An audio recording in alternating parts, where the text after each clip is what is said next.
why is it that we haven't been visited by aliens, right? This is a thing that comes up whenever you're talking about other life inside the universe. I was going to get to that in a minute with you. But the answer to that could be quite straightforward. Nobody out there cares about us. The question is, where are they?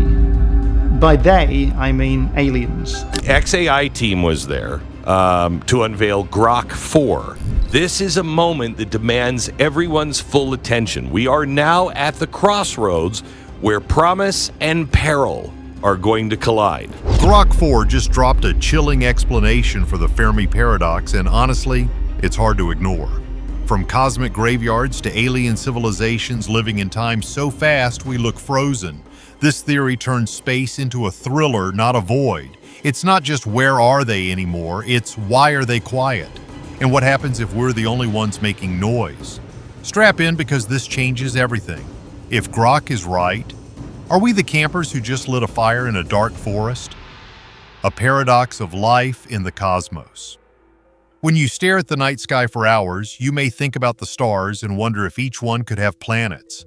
Some of those planets might be warm, watery, and just right for life. And if there are that many planets, then some of them should have evolved intelligent life by now. Civilizations, space empires, aliens texting us memes. So, where are they? That's the big question. The Fermi Paradox. It's not just a science riddle, it's like the universe is ghosting us. It says if the universe is this old, this huge, and this full of stars and planets, why does it feel so empty? Now, to really understand this weird silence, we have to meet our old friend, the Drake equation. Think of it like cosmic Sudoku, except instead of filling in numbers, you're filling in probabilities. How many stars form every year? How many of those stars have planets? Of those planets, how many could support life? Of those, how many have life? And how many of those go on to develop intelligence, technology, and the ability to communicate across the stars? Imagine each piece of that puzzle as a little emoji. A sun, a planet, a water droplet, a life form, a brain, a satellite dish. Sounds simple, right? Now try stacking all those symbols together and suddenly, boom, the equation overloads like that chalkboard scene from A Beautiful Mind. The math starts predicting tens of thousands of alien civilizations. But then you look around, you listen, you search, and all you hear is silence. Not a single alien postcard, not even a weird signal saying, hey, we exist. And here's where it gets spooky. What if ancient humans did see something? What if the past held secrets that we've forgotten? Civilizations like the Sumerians, the Egyptians, the Mayans, they all had strange stories about sky gods and beings from the stars. Their temples and pyramids aligned perfectly with constellations. Their myths talk of watchers, messengers, and flying discs. Maybe they glimpsed a part of the universe we've become too modern to see.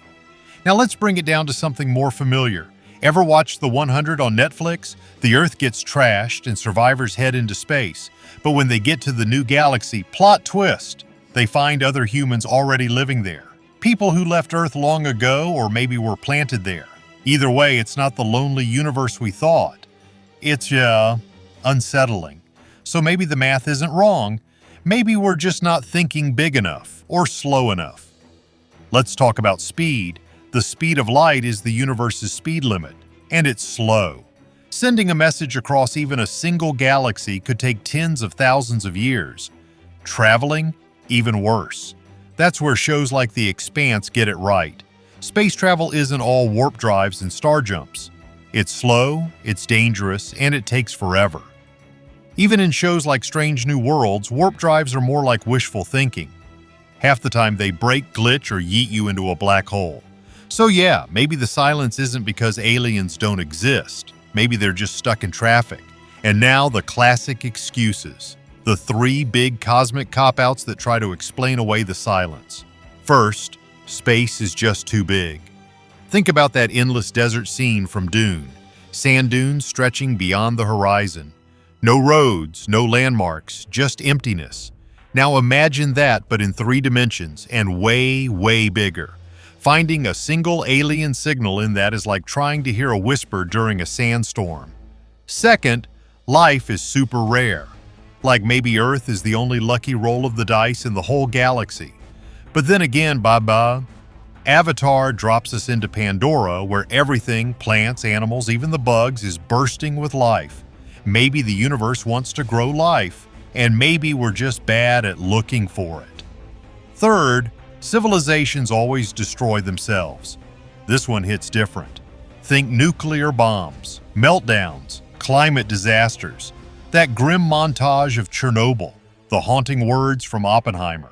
Now I am become death, the destroyer of worlds. If every intelligent species invents the tech to wipe itself out, maybe none survive long enough to phone home. But here's the twist. Those are the friendly theories, the comforting ones, the ones that say, hey, no worries, it's just hard to find each other. What if the truth is darker? What if someone is out there, but they're not talking on purpose? What if the silence isn't absence, but warning? Because after all these centuries of searching and wondering, maybe it's not why we haven't heard anything. Maybe it's who doesn't want us to. Ready to open that door, the dark forest and friends. All right, let's say aliens do exist. Civilizations are out there, but what if they're not silent because they're far or extinct, but because they're hiding? Welcome to the dark forest hypothesis. It's not just another theory, it's a nightmare dressed in physics. The idea comes from Lou Sixton's epic The Three-Body Problem. And yeah, Netflix is about to blow everyone's minds with it. But here's the basic pitch. The universe is like a pitch-black forest. Every civilization is a camper sitting by their little fire. The moment you light it, boom, someone sees you. And not everyone in the woods is friendly. So what does that mean? Every signal we send, every telescope we point outwards could be like shouting, "Hey, I'm here," in a forest full of hunters. We all have watched anime and movies about Cold Wars in space. Submarines running silent, barely making a sound. If one pings sonar, it risks being tracked and torpedoed. That's how the dark forest feels. Silence equals survival. The moment you make noise, you've signed your own death sentence. Sounds like science fiction? Maybe, but think about movies like A Quiet Place. Make one sound, even a whisper, and those monsters find you. Or the Tomorrow War, where humanity doesn't wait for aliens to strike first.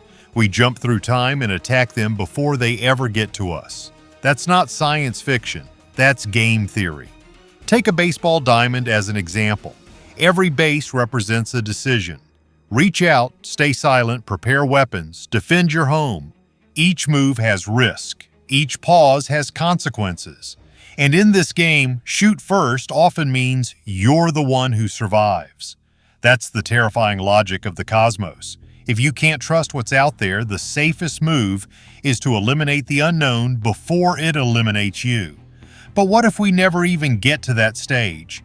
Cue the quantum censorship hypothesis. Now this one's straight up mind-bending. What if the universe itself doesn't allow advanced civilizations to go public?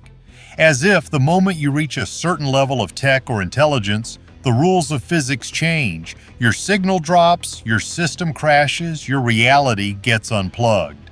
It's like Marvel's time variance authority in Loki. The moment a timeline gets too spicy, too powerful, it gets pruned, deleted, reset, the universe keeps itself clean. Need a mental image? Think of two audio tracks playing in sync, beautiful harmony, but add just a bit too much noise, too much interference, and they start to cancel each other out. That's quantum decoherence. Maybe complexity itself is the limit. And here's the most chilling part.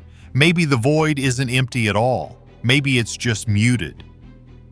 Remember the docking scene from Interstellar? No sound, just spinning chaos and the ticking of a watch. The silence isn't peaceful, it's screaming. So far, we've talked about aliens hiding, staying quiet, or blowing each other up, but what if the real answer is way more trippy? Less horror movie and more brain melter. Time-locked civilizations and invisible gods. Let's start with xenolock and time dilation. Remember Miller's planet in Interstellar? 1 hour there equals 7 years on Earth. Now flip that concept. Imagine an alien civilization so advanced their experience of time is insanely fast. Like what feels like 1 trillion years to them might pass in a single second to us. They could live out entire histories, empires, and philosophical debates while we're still blinking. From our perspective, they're not even moving. From theirs, we're practically statues.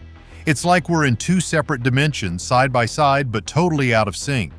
And if that's the case, it's no wonder we haven't seen them. They're already done with the universe, long gone, sipping virtual cocktails in a retirement timeline we can't even perceive. Now let's raise the stakes. Forget physical space altogether. Imagine a civilization that got so advanced they stopped bothering with real space entirely. Why float through the cold void when you can live forever in a digital paradise? Think San Junipero from Black Mirror or Ready Player One. Endless worlds, perfect weather, infinite adventure. The real universe is boring, dangerous, slow. Why explore stars when you can bend reality inside a mainframe? Maybe aliens didn't die off or hide. Maybe they uploaded. Maybe their entire species lives inside a simulation that's more vivid, more emotional, more real than real. And they're not coming out. Why would they? Even if there are other civilizations out there, they might be caught in what some call the silent equilibrium, like a galactic standoff. Everyone knows the risks. If you reveal your location, you risk being noticed, being tracked, being destroyed. So, just like Earth's nuclear deterrence, where no one fires because everyone's afraid to start a war, advanced species might agree, silently, to never say a word. No hello, no ping, no radio signal. The only winning move is not to play. Cue a mental flash of war games, the computer saying, "Shall we play a game?" But no one presses start. Still think we should keep broadcasting our location? Okay, time for a little cosmic poll. Should humanity keep shouting into the void or build pillow forts and hide? Tell us in the comments. Debate it. Argue it. Just maybe don't send another hello into space until we're sure it's safe. Because once we light that campfire, there's no putting it out. So maybe we're not alone. Just unheard, unseen, or dangerously exposed. Hide, upload, vanish. The universe might be full, but silently watching. Now it's our move. Will we keep shouting into the void or learn to whisper like the rest? Like, subscribe, and drop your theory in the comments because someone or something might already be listening.